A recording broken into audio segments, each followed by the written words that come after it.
শুভ দুপুর। আমন্ত্রণ ব্যবসা বাণিজ্য আর অর্থনীতি সবশেষ সংবাদ ও বিশ্লেষণ নিয়ে নিউজ 24-এর নিয়মিত আয়োজন নিটল ডাটা বিজনেস আওয়ারে। সাথে আছি আমি হোসেন শাহাদাত। দর্শক, রবি থেকে বৃহস্পতিবার দুপুর 1টা থেকে এই অনুষ্ঠান প্রচারিত হচ্ছে। গোটা আয়োজনে দেশ বিদেশের ব্যবসা বাণিজ্যের সবশেষ খবর ছাড়াও আমরা জানিয়ে থাকি খবরের বিশ্লেষণ।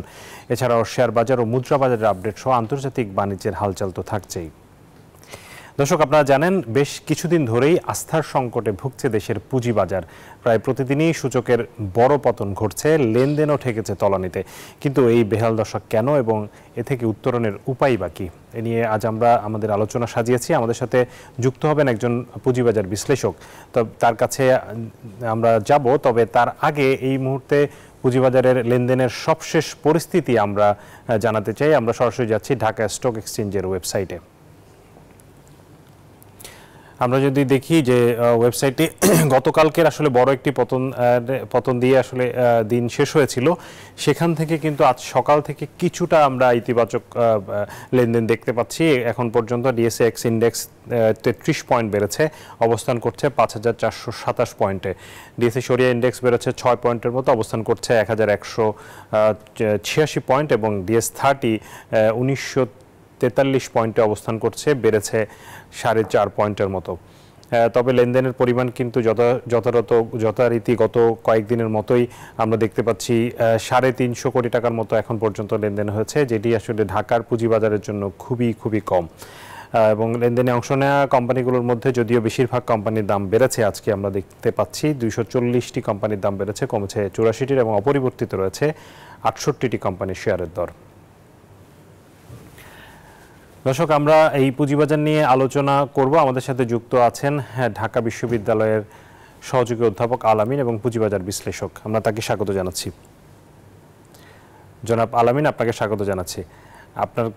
আপনি কি শুনতে পাচ্ছেন আমাকে? জনাব আল-আমিন, আপনি কি শুনতে পাচ্ছেন আমাকে?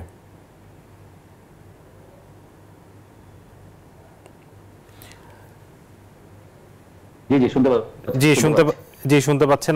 আপনার কাছে আমরা যাব আলোচনায়, তবে তার আগে আমাদের সহকর্মী আছেন এই মুহূর্তে মতিঝিলে। তার কাছ থেকে আমরা পুঁজিবাজারের এখনকার সবশেষ পরিস্থিতি একটু জানবো এবং সেখানকার বিনিয়োগকারীরা আসলে কি বলছেন। আমরা ওয়ালিদ সাকিবের কাছে যাচ্ছি, তিনি মতিঝিলে আছেন। ওয়ালিদ সাকিব, জি, আপনি শুনতে পাচ্ছেন? ওয়ালিদ সাকিব, আপনার কাছে প্রশ্ন থাকবে যে এই যে গত কয়েকদিনের যে টালমাটাল অবস্থা পুঁজিবাজারের, সেটি নিয়ে ক্ষুদ্র বিনিয়োগকারীরা কি বলছেন এবং যারা ব্রোকারেজ হাউস আছে তাদের মন্তব্য নিশ্চয়ই আপনি নিয়েছেন। ওভারঅল একটু পরিস্থিতি জানতে চাই আপনার কাছ থেকে।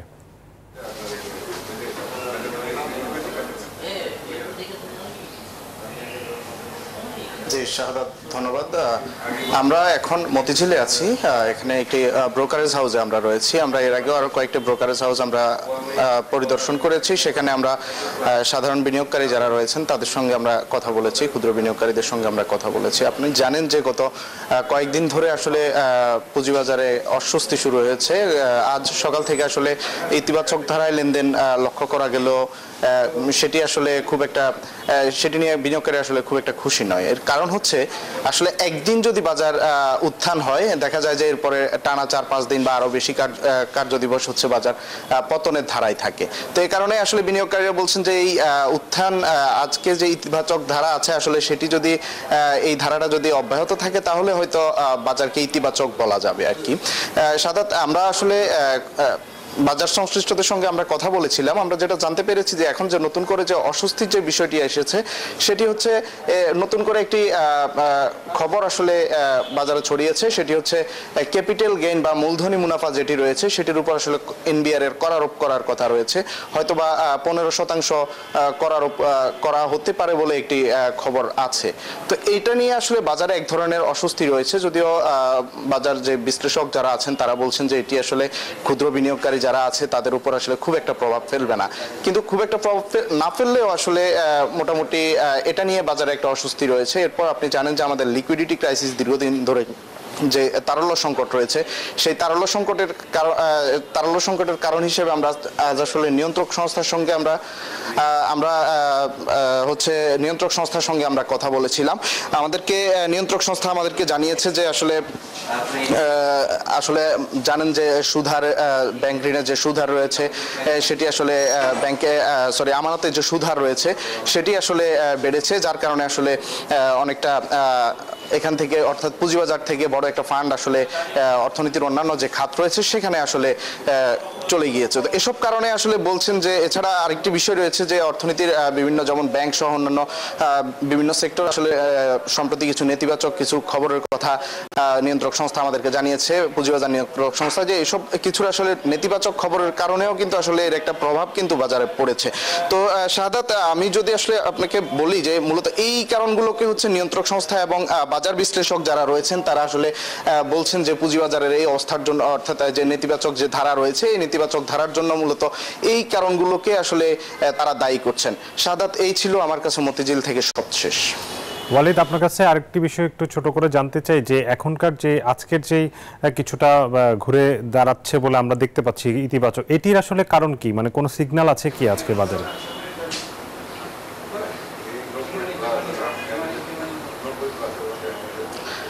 আসলে সেরকম কোনো তথ্য আমাদের কাছে এখন পর্যন্ত নেই, কিন্তু আমরা দেখি যে যেহেতু গত 6-7 দিন ধরে আসলে বাজার একটা পতনের ধারায় ছিল, তো সেটি আজ আসলে কিছুটা ঘুরে দাঁড়িয়েছে। কিন্তু বিনিয়োগকারীরা আমাদেরকে যেটি বলছেন যে আসলে এই ধারা যদি অব্যাহত না থাকে, অর্থাৎ আমরা আসলে বিভিন্ন সময় দেখে আসছি যে গত কয়েক মাস ধরে দেখে আসছি একদিন যদি আসলে বাজার ভালো থাকে এরপর হচ্ছে বাজারে বুঝতে পেরেছি ওয়ালিদ সাকিব, বুঝতে পেরেছি। আপনাকে অসংখ্য ধন্যবাদ ওয়ালিদ সাকিব।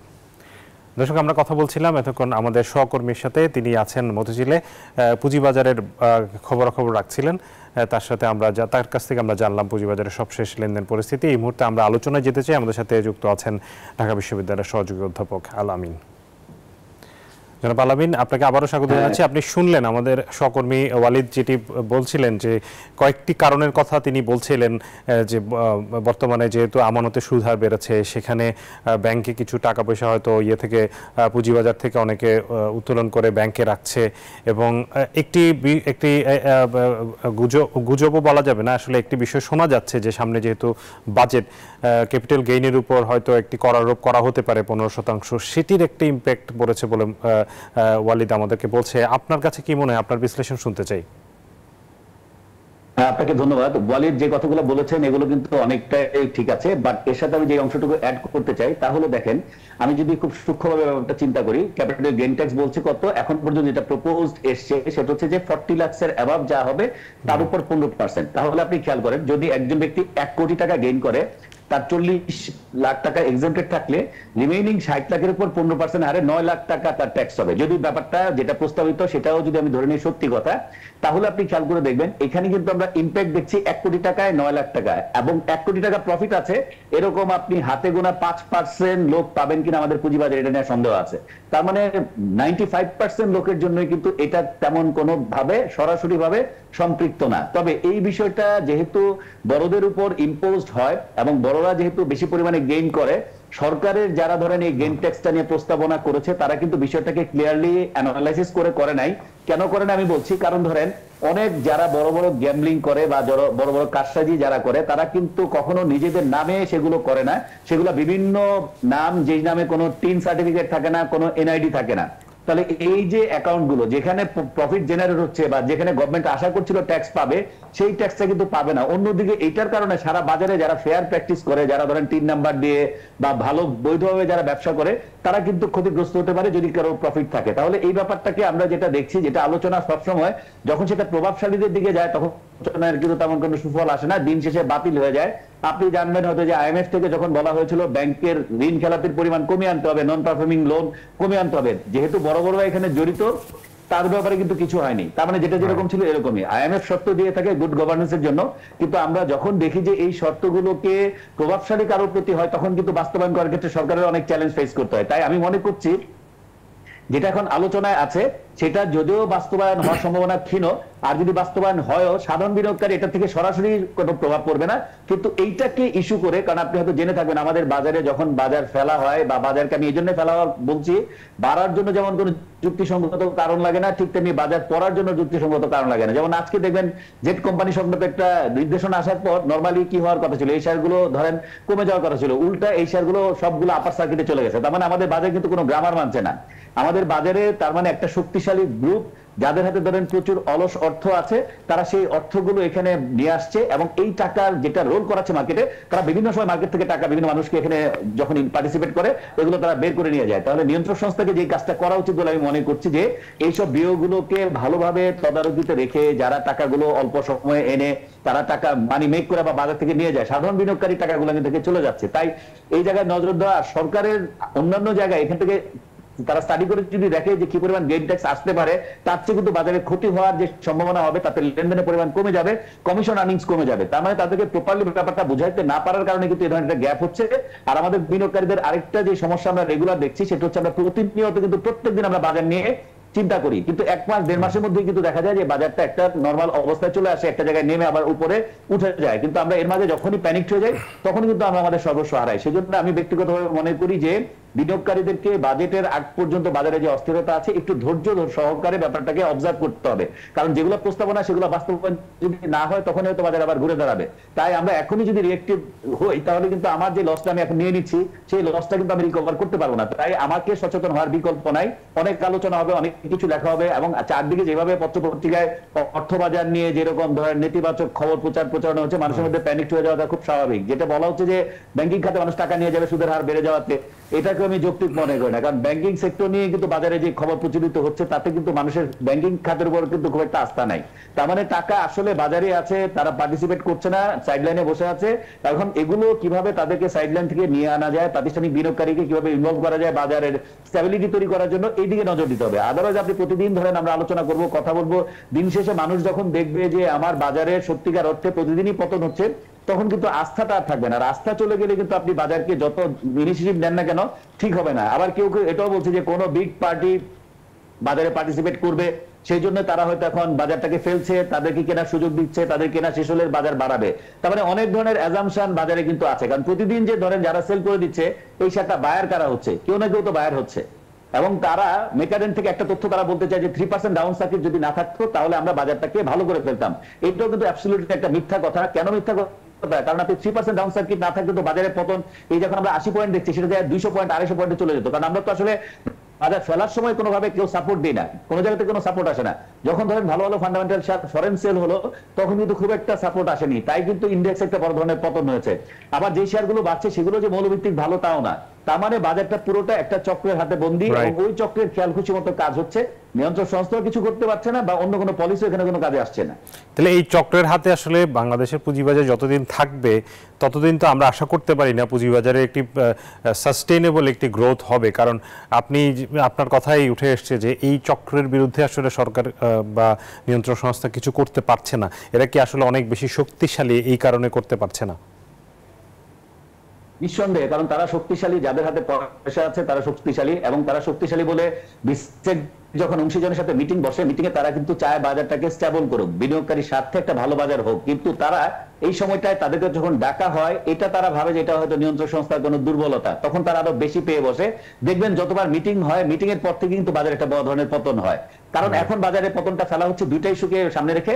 নাম্বার 1 হচ্ছে যে 3% ডাউন সার্কিটটা যাতে আপনার নিয়ন্ত্রক সংস্থা বাধ্য হয়ে তুলে দিতে, এটা একটা পয়েন্ট। নাম্বার 2 হচ্ছে বাজেটের আগে যাতে এই গেইন ট্যাক্স বা অন্যান্য বিষয় ইম্পোজ না হয়, এই জন্য একটা মনস্তাত্ত্বিক চাপ সৃষ্টি করছে। এখন একটা গ্রুপ চাপ সৃষ্টি করছে, এই চাপে কিন্তু ক্ষতিগ্রস্ত হচ্ছে সাধারণ বিনিয়োগকারী এবং দীর্ঘমেয়াদে ক্ষতি হচ্ছে বাজারের আস্থা যেটা। তাহলে এইভাবে তো একটা দেশে পুঁজি বাজারকে কখনো এভাবে চলতে দেওয়া যায় না। জি জনাব আলামিন, আপনার কাছে আবারও ফিরবো। আমরা একটু যেতে চাই ঢাকা রিপোর্টার্স ইউনিটিতে। দর্শক, ঢাকা রিপোর্টার্স ইউনিটিতে কথা বলছেন পররাষ্ট্রমন্ত্রী, আমরা সরাসরি তার বক্তব্য চলে যাচ্ছে। একটা নেগেটিভ উত্তর আসে এবং সেটি বাংলাদেশের কিছু কিছু পত্রপত্রিকায় সেটা ছাপানো হয়। তো he is paid by BNP, কারণ বিএনপিকে ওখানে who is paid by BNP এবং ওখানে প্রশ্ন করলো এবং সেটার প্রেক্ষিতে কি উত্তর হলো, এগুলো নিয়ে উত্তর দেওয়ার প্রয়োজন আছে বলে আমি মনে করি না। অন্য প্রসঙ্গ না, এই প্রসঙ্গে এনাফ হয়েছে। আমি একটা রাজনৈতিক প্রশ্ন করতে চাই। আপনি যেখানে আওয়ামী লীগের ক্ষমতাসীন আওয়ামী লীগের একদম জয়েন্ট সেক্রেটারি, সেই বিষয়ে একটা প্রশ্ন করতে চাই। এটা হলো যে এটা প্রশ্নটা আমি করলেও কিন্তু সাধারণ মানুষের মনে এই প্রশ্নটা আসে এবং তারাই আমাকে এই প্রশ্নটা করেছে যে দেশের রাজনৈতিক যে সন্ত্রাস চলছে, ইতিপূর্বে আগুন সন্ত্রাস হয়েছে এবং গতকালও যে এই ব্যাটারি চালিত যে রিক্সা, এই আন্দোলনে তারা আবার ঘি ঢেলেছে এবং তারা বলছে যে বিএনপি এই রাজনৈতিক সন্ত্রাসের পৃষ্ঠপোষক, অতীতে তারা এই করেছে। এই ব্যাপারে আপনার বক্তব্য? দেখুন, ব্যাটারি চালিত রিক্সা মাননীয় প্রধানমন্ত্রী নির্দেশনা দিয়েছেন। গতকাল আমাদের সাধারণ সম্পাদক এবং সড়ক ও সেতু মন্ত্রী মহোদয় বলেছেন যে মাননীয় প্রধানমন্ত্রী মন্ত্রিসভায় নির্দেশনা দিয়েছেন, সেখানে আমিও উপস্থিত ছিলাম, যে সাধারণ মানুষ যারা ব্যাটারি চালিত রিক্সা চালায় তারা যদি রিক্সা না চালায় তারা কি করবে, তারা খাবে কি?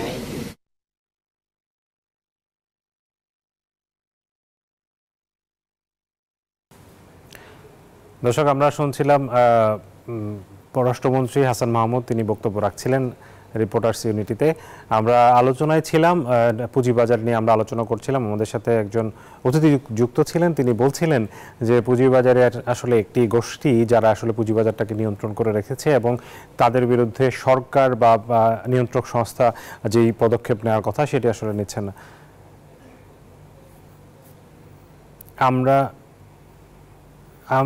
আমরা আবারও আরেকটি বক্তব্য যাচ্ছি। দর্শক,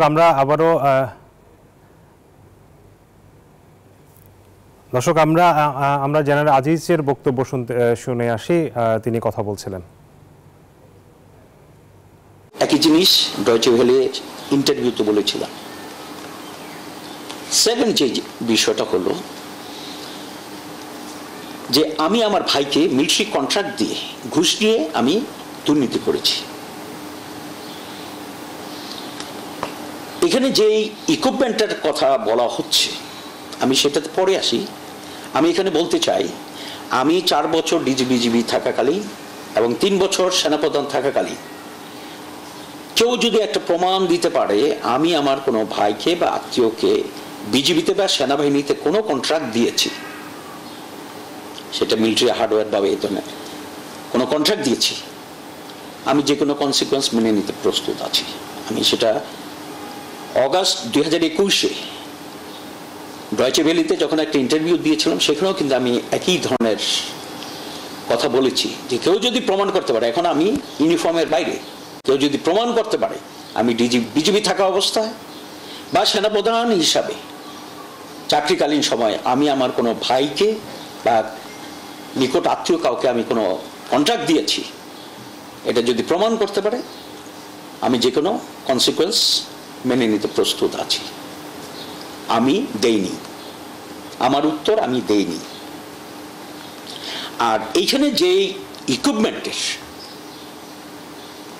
প্রসঙ্গটা বলা হচ্ছে, আচ্ছা এখানে আরেকটা কথা বলে নেই, আপনারা যদি খোঁজ নেন বিজিবিতে যান, ডিজিডিপিতে যান, যে আমার ভাইদের কারো বিজিবিতে বা সেনাবাহিনীতে কোনো ঠিকাদারি করার জন্য, কন্ট্রাক্ট নেওয়ার জন্য কোনো ধরনের লাইসেন্স বা কিছু আছে কিনা, এটা তো আপনারা প্রমাণ পেয়ে যাবেন, দেখেন তাদের নামে আছে কিনা। আমি ডিজিবি আপনার ভাই তো আপনার পরিচয়টা দিয়েছে, যাদের মাধ্যমে কাজটা, হ্যাঁ আপনার পরিচয় ব্যবহার করেছে, ছবি দেখিয়েছে, এটা তো কি কে বলেছে আপনাকে পরিচয় দিয়েছে, ছবি দেখিয়েছে? আমরা তো ডকুমেন্টারি তো ওটা দেখলাম, আপনাকে দেখাচ্ছে যে উনি আমার ভাই প্রধান হিসেবে আছেন। হ্যাঁ হ্যাঁ, এগুলো দেখে হয়তো আপনার প্রভাবের কারণে হতে পারে এরকম। এখন কথা হলো যে আমার প্রভাবের কারণে আমি দিয়েছি কিনা সেটা হলো বড় কথা, আমি দিয়েছি কিনা সেটা হলো বড় কথা।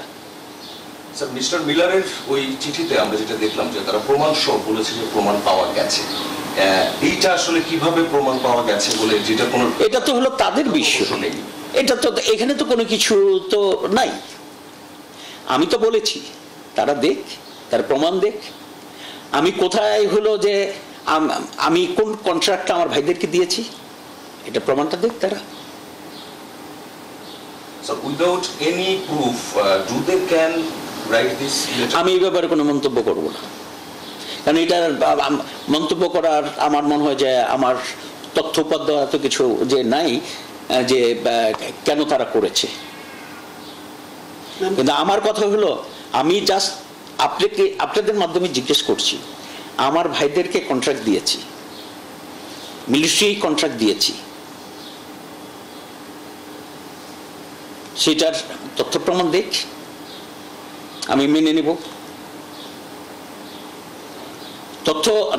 তথ্য প্রমাণ ছাড়া তো কোনো অভিযুক্ত, এটা তো প্রমাণিত না। আপনাকে প্রমাণ করতে হলে তথ্যবদ্ধ থাকতে হবে। আমি তো বলছি, জোর দিয়ে বলছি, আমি দেইনি, তাদেরকে কোনো কন্ট্রাক্ট দেইনি। আমরা যতটুকু জানি যে স্টেট ডিপার্টমেন্ট তখনই এই ধরনের স্টেটমেন্ট দেয়। আমি আমার বক্তব্য দিয়েছি। এখন তর্কের খাতিরে আলোচনা করলে সারাদিন আলোচনা করা যাবে। তারা কি কিসের উপরে কোন বিবেচনা দিয়েছে, কেন দিয়েছে না দিয়েছে, এগুলাতে সারাদিন আলোচনা করা যাবে। আমি আমার বক্তব্যটা দিয়েছি। স্যার, ফ্রম দিস সাইড এদিক থেকে কি কোনো আর পাল্টা কোনো কিছু করার সুযোগ আছে কিনা, কোনো লিগ্যাল কিছু? আমি এটা নিয়ে মনে করি না, ঠিক আছে না। এখন কথা হলো যে দিস ইজ ভেরি আনফরচুনেট। আমি নিশ্চিত এটা লোকজন বুঝবে, কারণ আমি তো বলেছি, আগেও বলেছি, এখনো বলছি। তো এসে আমাকে বলো যে আপনার এই ভাইকে এই কন্ট্রাক্টটা দিয়েছেন, দেখা। আপনি আমেরিকান দূতাবাসে বা তাদের কোনো কিছু জবাব বা কিছু না জানাবেন না? হ্যাঁ, আপনি কোনো রিঅ্যাকশন তাদেরকে দিবেন কিনা? কেন? আমার না, আমার জানানোর কোনো প্রয়োজন নেই। আমি এই ব্যাপারে কোনো কথা, আপনারা দুইটাই এখানে প্রশ্ন করেছে, আমি দুইটার প্রশ্নের উত্তর দিয়েছি। আমার মনে অন্য জিনিস নিয়ে এগুলা হলো যে আলোচনা করা এখন হলো অতটাই ইয়াতে না। ঠিক আছে, থ্যাংক ইউ।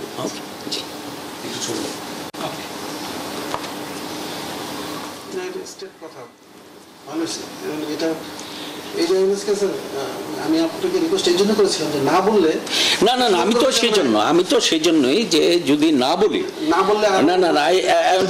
তবে একটা জায়গা, ওই জায়গাটাতে একটু দেখেন, এটা কি আপনারা ইয়েটাকে করবেন কেন? ওই যে না, আপনাকে তো ওইখানে হলো কোথায় জানি কি একটু বলো না, ওই যে এরকম হলো প্রশ্ন করা হচ্ছে, আপনার ভাই ছবি দেখাচ্ছে, ছবি দেখে ইয়েটা করছে। এই প্রসঙ্গটা না আনাটাই ভালো আমার মনে হয়। কেন আমি বলছি, আপনি আমাকে প্রশ্ন করছেন, আমি আমার বক্তব্যটা দিচ্ছি। আরেকজন এখন যদি আলম যায় যদি বলে যায় জানাল যে 2 কোটি টাকা ঘুষ চাইছে, এটা কি আমার উপরে চলে আসবে? যদি প্রমাণ করতে না পারেন, প্রমাণ করলে তখন বলবো যে হ্যাঁ ওর। তো ওই কথাটা আমার মনে হয় যে না দেওয়াটাই কি বলেন আপনি, তাই না? আমার মনে হয় ওইটা তো এখানে। এতক্ষণ আমরা দর্শক এতক্ষণ শুনছিলাম যুক্তরাষ্ট্রে নিষেধাজ্ঞার বিষয়ে সাবেক সেনাপ্রধান জেনারেল আজিজ কথা বলছিলেন, তার প্রতিক্রিয়া জানাচ্ছিলেন। আমরা আলোচনায় ছিলাম পুঁজিবাজার নিয়ে। আমাদের সাথে যুক্ত আছেন এখনো ঢাকা বিশ্ববিদ্যালয়ের সহযোগী অধ্যাপক আলামিন। জনাব আলামিন, আপনাকে আবারও স্বাগত জানাচ্ছি। আসলে আমাদের সময় একেবারে শেষের দিকে, আপনার কাছ থেকে 30 সেকেন্ডে জানতে চাইবো, খুবই ছোট করে, সামনে বাজেট আসছে। আমরা গতবার আসলে বাজেটে পুঁজিবাজারের জন্য খুব বেশি কিছু দেখিনি। এবার আপনি কি আশা করছেন? খুবই ছোট করে 30 সেকেন্ডে যদি বলেন। এবারও আশা করছি পুঁজিবাজারে তেমন কিছু থাকবে না, কারণ গভর্নমেন্টের প্রায়োরিটি লিস্টে পুঁজিবাজার নেই। আসলে সত্যিকার অর্থে পুঁজিবাজারে পজিটিভ কিছু না থাকলেও পুঁজিবাজার কেন্দ্রিক ক্ষতি করার জন্য বাজেটে কিছু থাকার সম্ভাবনা আছে। আমি একদম ক্লিয়ারলি বলতে চাই। অনেক একদম পরিষ্কার করবে। জি জনাব আলামিন, একদম পরিষ্কার আপনার কাছ থেকে জানতে পারলাম, কিন্তু খুবই আশাহত হওয়ার মতো একটি আশাবাদ আপনি ব্যক্ত করলেন। ধন্যবাদ আপনাকে। দর্শক, নিটল ডাটা বিজনেস আওয়ারে সময় হলো একটা বিরতি, ফিরবো একটু পর, সাথেই থাকুন। আবারও স্বাগত জানাচ্ছি নিটল ডাটা বিজনেস আওয়ারে। প্রিমিয়াম সার্ভিসের নামে অতিরিক্ত টাকা আদায়, 20 জনের পরিবর্তে নুলাস্তা নাম্বার ছাড়া দ্বিগুণ মানুষকে অ্যাপয়েন্টমেন্ট দেওয়ার অভিযোগ উঠেছে ভিসা প্রসেসিংকারী সংস্থা ভিএফএস গ্লোবালের বিরুদ্ধে। আছে বিশ্বের বিভিন্ন দেশের গ্রাহকদের তথ্য ফাঁসের অভিযোগও। প্রযুক্তি বিশ্লেষকদের মতে এভাবে তথ্য ব্যাহত হলে ঘটতে পারে বড় ধরনের অপরাধ। আর অভিবাসন বিশেষজ্ঞরা বলছেন জবাবদিহিতা না থাকায় বন্ধ হচ্ছে না অনিয়ম। নাইমাল জিকো ও মাহমুদুল হাসানের 3 পর্বের ধারাবাহিক প্রতিবেদনে আজ দেখুন 2য় পর্ব।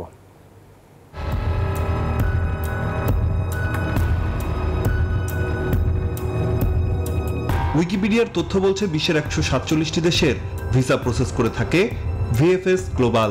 ভিসা পাবার জন্য গ্রাহকের সবগুলো কাগজ ছবি ঠিক আছে কিনা তা যাচাই করে এই প্রতিষ্ঠানটি। এর জন্য শুরুতেই নিতে হয় অ্যাপয়েন্টমেন্ট, আর এই অ্যাপয়েন্টমেন্ট নামক সোনার হরিণ পাবার পরেও বাধে নানা ধরনের বিপত্তি, যেমনটি ঘটেছিল চট্টগ্রামে। নিয়ম অনুযায়ী ঢাকায় প্রতিদিন 60 জন, চট্টগ্রাম ও সিলেটে প্রতিদিন 20 জন করে ব্যক্তিকে অ্যাপয়েন্টমেন্ট দেয়া হবে। তবে চলতি মাসের 6 তারিখ চট্টগ্রামে ঘটে অন্যরকম এক ঘটনা।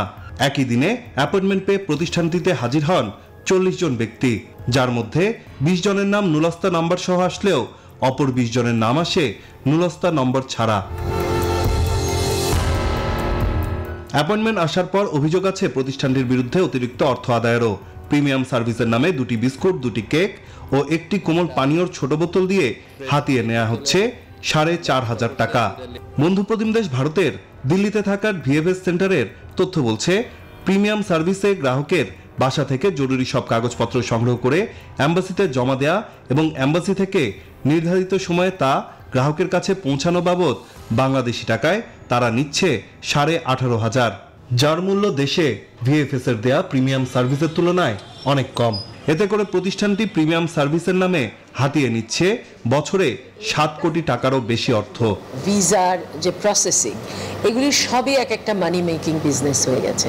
তো একটা সাধারণভাবে আপনি অ্যাপ্লাই করতে পারেন, আবার আপনাকে বিভিন্ন রকম কথা বলে আপনাকে প্রিমিয়াম সার্ভিস নিতে উৎসাহিত করা হয়। কিন্তু আসলে ওই প্রিমিয়াম সার্ভিস বলে যা দিচ্ছে, ওই সেবাটা পাওয়াই কিন্তু আমার আসলে অধিকার ছিল। সময় খরচ হচ্ছে, তার অতিরিক্ত অর্থ খরচ হচ্ছে, সে নির্ধারিত সময় দিতে পারছে না, অভিবাসন খরচটা অনেক রকম বেড়ে যাচ্ছে। আমি মনে করি পুরোটা হচ্ছে এক ধরনের অব্যবস্থাপনা, যে অব্যবস্থাপনা আসলে আমরা বাংলাদেশ বলি হয়তো আমাদের সঙ্গে হতে পারে। অতিরিক্ত মূল্য দেওয়ার যে ভোগান্তি, সেটা থেকে প্রতিকার করবে। অন্যদিক থেকে এই বিষয়টা যেন আরো বেশি বিকশিত না হয়, এই বিষয়টা প্রতিহত করা সরকারের দায়িত্ব নেওয়া হবে এবং একই সাথে সংশ্লিষ্ট দূতাবাসগুলো কিন্তু দায় এড়াতে পারেন না। এছাড়াও এই প্রতিষ্ঠানের বিরুদ্ধে আছে জালিয়াতি, মানুষের তথ্য বেহাত হওয়ার অভিযোগও। আন্তর্জাতিক গণমাধ্যম দি গার্ডিয়ানের 2015 সালের 20 জুলাই প্রতিবেদনে বলা হয়, যুক্তরাজ্যের পক্ষে ভিসা পরিষেবা সরবরাহকারী প্রতিষ্ঠান ভিএফএস গ্লোবাল অন্য ব্যক্তির ডেটা অ্যাক্সেস করতে দেয়। শ্রীলঙ্কার একটি পত্রিকা নিউজ ওয়্যার 2017 সালের 9 জুন মানুষের তথ্য বেহাত হওয়ার অভিযোগ আনে। আর গেল বছর 19 জুলাই ভারতীয় গণমাধ্যম দি ইন্ডিয়ান এক্সপ্রেস প্রতিষ্ঠানটির জালিয়াতির কথা প্রকাশ করে। এমন ঘটনা বাংলাদেশে ঘটলে তার পরিণাম ভয়াবহ হতে পারে বলে মনে করছেন আইটি বিশেষজ্ঞরা।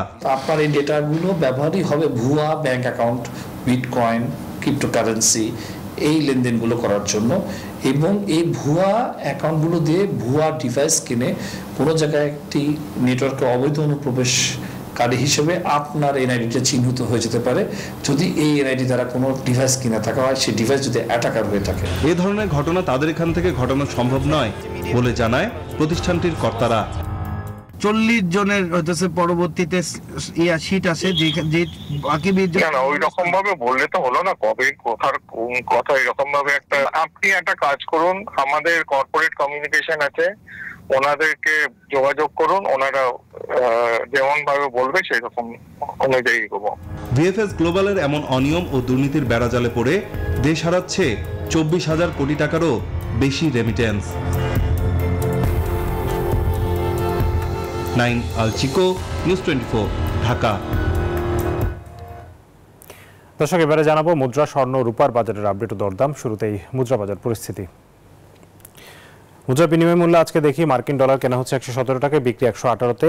ইউরো 125 টাকায় কিনে 131 টাকায় বিক্রি করা হচ্ছে। পাউন্ডের কেনা দর 143 টাকা, বিক্রয় দর 147। চীনা ইউয়ান 13 টাকায় বিক্রি করে 17 টাকায় বিক্রি করা হচ্ছে। সৌদি রিয়াল 26 টাকায় কিনে 31 টাকায় বিক্রি হচ্ছে। ভারতীয় রুপির কেনা দর 1 টাকা 32 পয়সা, বিক্রয় দর 1 টাকা 45 পয়সা। স্বর্ণের দরদাম জানাবো। প্রতি ভরি 22 ক্যারেট স্বর্ণ বিক্রি হচ্ছে 1,20,000 টাকা, প্রায় 21 ক্যারেটের দাম পড়ছে 1,14,000 টাকার বেশি। 18 ক্যারেটের দাম 97,803 টাকা এবং সনাতন স্বর্ণ প্রতি ভরির দাম 80,867 টাকা। রূপার দরদাম জানাবো। 22 ক্যারেট রূপার প্রতি ভরির দাম পড়ছে 2,098 টাকা, 21 ক্যারেট 2,005 টাকা, 18 ক্যারেটের দাম পড়ছে 1,714 টাকা এবং সনাতন রূপা 1,282 টাকায় পাওয়া যাচ্ছে। নিটল টাটা বিজনেস আওয়ারে আবারও সময় হলো একটি বিরতির, ফিরবো একটু পর, সাথেই থাকুন।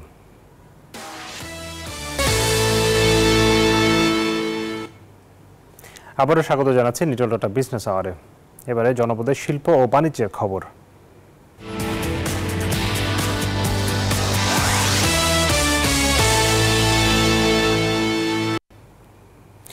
নিয়ম না মেনে সড়কে দাপিয়ে বেড়াচ্ছে ব্যাটারি চালিত অটোরিকশা। বেপরোয়া গতির কারণে প্রায় ঘটছে দুর্ঘটনা। চালকরা বলছেন বিকল্প কর্মসংস্থানের সুযোগ করা গেলে অবৈধ এই যান চালাবেন না তারা। পুলিশ বলছে তাদের একার পক্ষে মহাসড়কে থ্রি হুইলার নিয়ন্ত্রণ সম্ভব নয়। উচ্চ আদালতের নির্দেশ বাস্তবায়নে সমন্বিত উদ্যোগ নেওয়ার পরামর্শ সচেতন মহলের।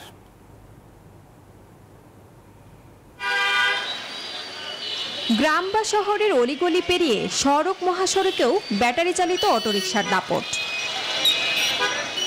অথচ হাইকোর্টের নির্দেশনা অনুযায়ী মহাসড়কে 3 চাকার যান চলাচল নিষিদ্ধ। কিন্তু কে শোনে কার কথা? প্রশাসনের চোখের সামনেই দেদারসে চলছে এই বাহন। পুলিশ ফাঁড়িতে টাকা যায় 2800-2900 টাকা এরকম যায়। মহাসড়কে এখানে পাইলে তখন তারা ধরে আমাদেরকে মামলা দেয়, আমরা ওই মামলা অনুযায়ী জরিমানা দিয়েছি। চালকরা বলছেন অলিগলিতে গাড়ি চালিয়ে সংসার চলে না, তাই বাধ্য হয়ে নেমেছেন মহাসড়কে। আমাদের পেটের তাগিদে অনেক সময় কাস্টমার পাই চলে যায়। মেন রোডে ওঠা নিষেধ, তো আমরা উঠতেছি ভাড়ার জন্য উঠতেছি। মহাসড়কে এই যানের অবাধ চলাচলে বাড়ছে দুর্ঘটনা। বাস, মিনি বাস এগুলির যাতায়াতের খুব সমস্যা হচ্ছে এবং বড় দুর্ঘটনা ঘটতেছে এদের কারণে। অটো বটবটির জন্য আমরা মনে হয় ঠিক মতো গাড়ি চালাই যাই না, অ্যাক্সিডেন্ট হয় বেশি। পুলিশের দাবি মহাসড়ক থেকে থ্রি হুইলার তুলে দিতে ধারাবাহিকভাবে চলছে কাজ। প্রতিনিয়ত ব্যবস্থা নিচ্ছি, আইনগত ব্যবস্থা নিচ্ছি। এই আইন ভঙ্গ করে যারা আসছে তাদের বিরুদ্ধে আমরা মামলা, আটক সহ সড়ক পরিবহন আইনে ব্যবস্থা নিচ্ছি। রোডস অ্যান্ড হাইওয়েজ, আমাদের ট্রাফিক পুলিশ, হাইওয়ে পুলিশ সহ যারা আছে সবাই মিলে যদি আমরা সমন্বিত উদ্যোগ গ্রহণ করতে পারি তবেই একমাত্র সম্ভব এই হাইওয়ে থেকে থ্রি হুইলারগুলো বন্ধ করা। সচেতন মহল বলছে দুর্ঘটনা কমানো ও সড়কে শৃঙ্খলা ফেরাতে এই যানের জন্য আলাদা সার্ভিস লেন করা যেতে পারে। থ্রি হুইলার, অটো, মাহেন্দ্রর কারণে প্রতিনিয়ত দুর্ঘটনা ঘটছে। এখন প্রশ্ন হলো যে এই দুর্ঘটনা বন্ধে সরকারের আইন আছে, কিন্তু সেই আইনের যথাযথ প্রয়োগ নেই। আদালতের নির্দেশনা বাস্তবায়নে প্রশাসনের ভূমিকার সমালোচনাও করেন সচেতন মহল। Desk report, news 24। পরম যত্নে লালন করা কোরবানির পশু নিয়ে স্বপ্ন বুনছেন লক্ষ্মীপুরের প্রান্তিক খামারিরা। ঈদুল আজহাকে সামনে রেখে অতিরিক্ত লাভের আশায় বিক্রির আগ মুহূর্তে গরুর যত্ন আত্তি করতে কোনো ধরনের কমতি রাখছেন না তারা। জেলা প্রাণী সম্পদ অধিদপ্তর বলছেন খামারিদের চিকিৎসা সেবা সহ নানা বিষয়ে সার্বিক সহযোগিতা করা হচ্ছে। সাইদুল ইসলাম পাভেলের পাঠানো তথ্য ছবিতে ডেস্ক রিপোর্ট। লক্ষ্মীপুর সদরের টুমচর গ্রামের প্রতিটি ঘর যেন এক একটি খামার। কয়েক যুগ ধরে বাড়ির আঙ্গিনায় একচালা ঘর তৈরি করে 2 থেকে 3টা করে গরু লালন পালন করে খামারিরা। এবারও কোরবানিকে টার্গেট করে গরু কিনে প্রয়োজনীয় পরিচর্যার মাধ্যমে হৃষ্টপুষ্ট করে স্বপ্ন বুনে থাকে খামারিরা। আর এভাবেই বাড়তি টাকার জোগানে সংসার চলে জেলার অনেক কৃষকের। আসছে ঈদুল আজহাকে সামনে রেখে ব্যস্ত সময় পার করছেন এই পরিবারটি। বর্তমানে তাদের সংগ্রহে রয়েছে 3টি গরু। এক একটি গরুতে 50 থেকে 70 হাজার টাকা লাভের ব্যাপারে আশাবাদী পরিবারটি। একইভাবে গ্রামের প্রতিবেশীরাও গরু পরিচর্যায় ব্যস্ত এখন। প্রতি বছর আমরা কোরবান উপলক্ষে 6-7টা গরু কিনি, ওটা আমরা লালন পালন করি আমরা কোরবানের টাইমে বিক্রি করি, ওটা দিয়ে আমাদের সংসারটা চলে। আশেপাশে অনেকে যুবকরা গরু পালে, সবাই সরকারের সহযোগিতা পাইতো, তাহলে একটু লাভবান হইতো। খামারিদের অভিযোগ গরুর ঔষধের দাম বেড়েছে অনেক। প্রাণী সম্পদ অধিদপ্তর থেকেও মিলছে না কোনো সহযোগিতা। আমরা সরকারি কিছু পাই না, কোনো ডাক্তারও আসে না। আমরা যা লাগে আমরা কিনিয়ে লই ডাক্তার। পশু অধিদপ্তর থেকে বা আমরা ডাক্তার থেকে সুযোগ সুবিধা পাই, সর্বদিকে একটা সুযোগ সুবিধা পাইলে আমাদের উপকৃত হবে। অভিযোগ অনুযোগ কিছুটা থাকলেও জেলা প্রাণী সম্পদ অধিদপ্তরের কর্মকর্তারা বলছেন কৃষকদের নানা পরামর্শ ও পশুর চিকিৎসায় নিরলস কাজ করছেন। খাবার থেকে শুরু করে চিকিৎসা এবং ভ্যাকসিন সাপোর্ট দিয়ে যাচ্ছে এবং পরামর্শ দিচ্ছি। চাহিদা এবং এই অভাব অভিযোগ ছিল, আছে এবং থাকবে, কারণ যে পরিমাণ গরু ছাগল গভর্নমেন্ট অতগুলো ঔষধ সাপ্লাই দেওয়া মোটেও সম্ভব নয়। প্রাণী সম্পদের তথ্য মতে জেলায় এবার ৬৭,০০০ গরুর চাহিদা আছে, এর মধ্যে ৬৪,০০০ দেশীয় গরু প্রস্তুত রয়েছে। Desk report, news 24। এবারে বিশ্ব বাণিজ্যের খবর।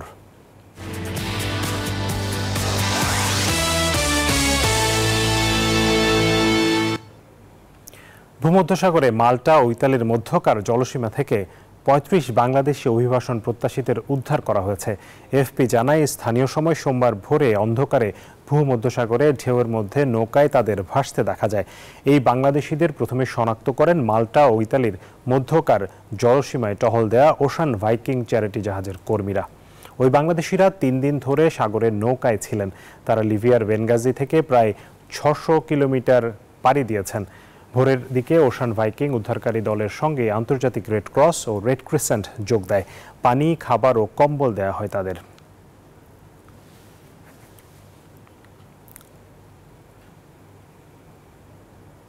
চীনের পণ্যে ক্যান্সার সৃষ্টিকারী উপাদান শনাক্তের পর গেল এপ্রিলে দক্ষিণ কোরিয়ায় আলি এক্সপ্রেস, টেমো ও শেন সহ চীনা ই কমার্স প্ল্যাটফর্মগুলোর বিক্রি ৪০% কমেছে। দেশটির বৃহত্তম আর্থিক পরিষেবা প্রতিষ্ঠান বিসি কার্ডের এক প্রতিবেদন থেকে এ তথ্য জানা গেছে। দ্য কোরিয়া হেরাল্ড জানায়, এপ্রিলে চীনের ই কমার্স প্ল্যাটফর্মগুলোর লেনদেনের পরিমাণ একই সময়ে ৩৮.১% কমেছে। পণ্যের নিরাপত্তা নিয়ে দক্ষিণ কোরিয়ার ক্রেতাদের উদ্বেগের কারণে বিক্রিতে পড়তে পারে এমন প্রভাব। এ সময় ৫,০০০ ওনের কম দামে পণ্য বিক্রিতে পেমেন্ট ৫৫.২% কমেছে। গেল মাসে চীন থেকে আমদানি হওয়া ৪০৪টি পণ্যের মধ্যে ৯৬টিতে ক্যান্সার সৃষ্টিকারী উপাদান শনাক্ত করে দক্ষিণ কোরিয়ার শুল্ক বিভাগ।